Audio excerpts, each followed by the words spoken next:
After 7 days I dreamed a dream in the night, and behold, a wind arose from the sea and stirred up all its waves. As I kept looking, the wind made something like a figure of a man come up out of the heart of the sea. And I saw that this man flew with the clouds of heaven, and wherever he turned his face to look, everything under his gaze trembled. And whenever his voice issued from his mouth, all who heard his voice melted as wax melts when it feels the fire. After this, I looked and saw that an innumerable multitude of people were gathered together from the four winds of heaven to make war against the man who came up out of the sea. And I looked and saw that he carved out for himself a great mountain and flew up onto it. And I tried to see the region or place from which the mountain was carved, but I could not.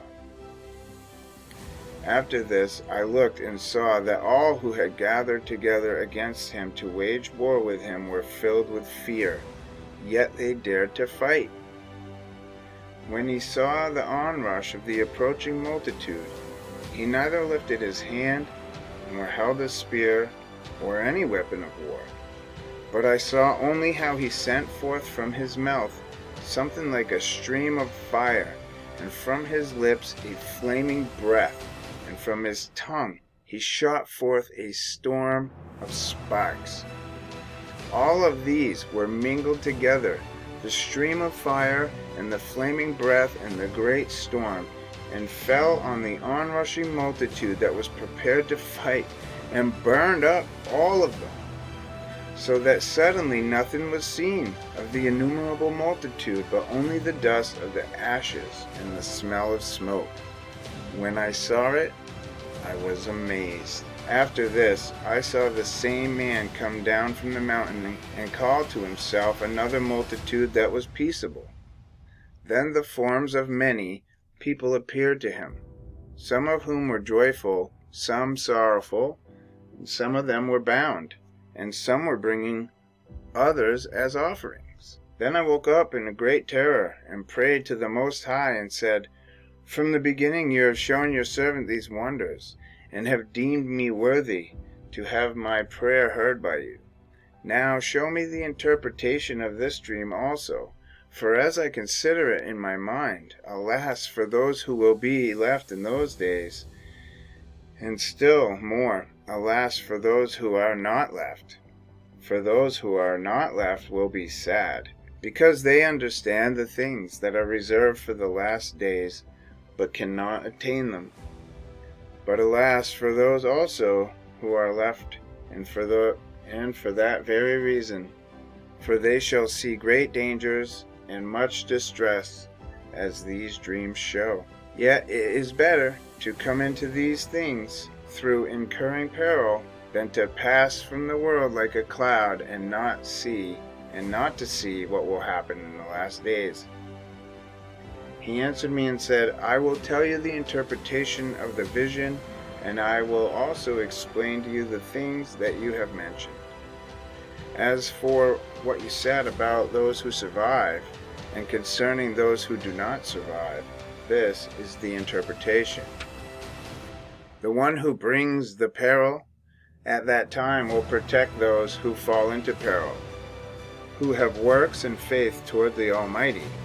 Understand therefore that those who are left are more blessed than those who have died. This is the interpretation of the vision. As for your seeing a man come up from the heart of the sea, this is he whom the Most High has been keeping for many ages, who will himself deliver his creation, and he will direct those who are left. And as for your seeing wind and fire, and the storm coming out of his mouth, and as for his not holding a spear or weapon of war, yet destroying the onrushing multitude that came to conquer him, this is the interpretation. The days are coming when the Most High will deliver those who are on the earth, and bewilderment of mind shall come over those who inhabit the earth. They shall plan to make war against one another, city against city, place against place, people against people, and kingdom against kingdom. When these things take place and the signs occur that I showed you before, then my Son will be revealed, whom you saw as a man, coming up from the sea. Then when all the nations hear his voice, and all the nations shall leave their own lands, in the warfare that they have against one another, and an innumerable multitude shall be gathered together, as you saw, wishing to come and conquer him. But he shall stand on the top of Mount Zion, and Zion shall come, and be made manifest to all people, prepared and built, as you saw the mountain carved out without hands. Then he, my son, will reprove the assembled nations for their ungodliness. This was symbolized by the storm, and will reproach them to their face with their evil thoughts and the torments with which they are to be tortured, which were symbolized by the flames, and will destroy them without effort by means of the law, which was symbolized by the fire. And as for you seeing him gather to himself another multitude that was peaceable, these are the 9 tribes that were taken away from their own land into exile in the days of King Hoshea from Shalmaneser, king of the Assyrians, made captives. He took them across the river, and they were taken into another land.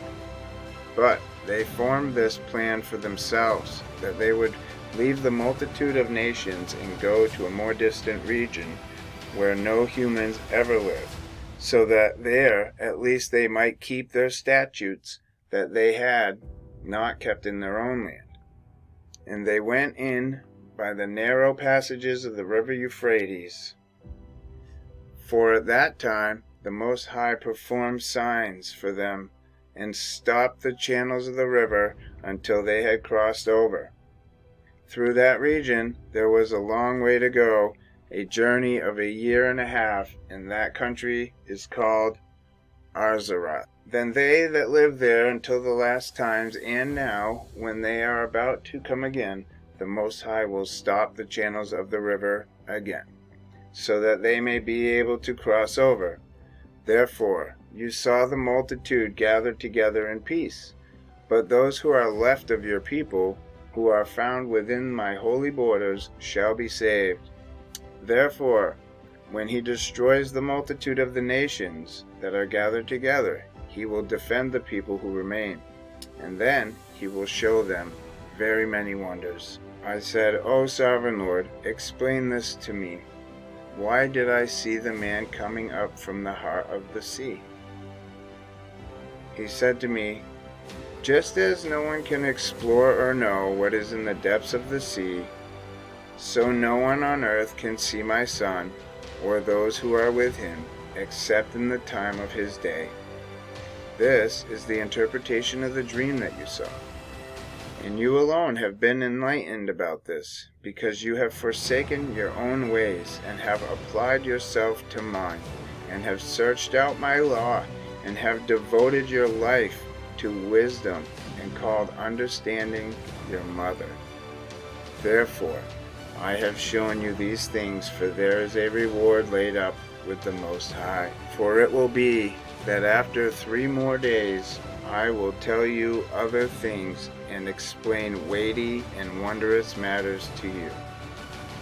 Then I got up and walked in the field, giving great glory and praise to the Most High for the wonders that he did from time to time, and because he governs the times, and whatever things come to pass in their season.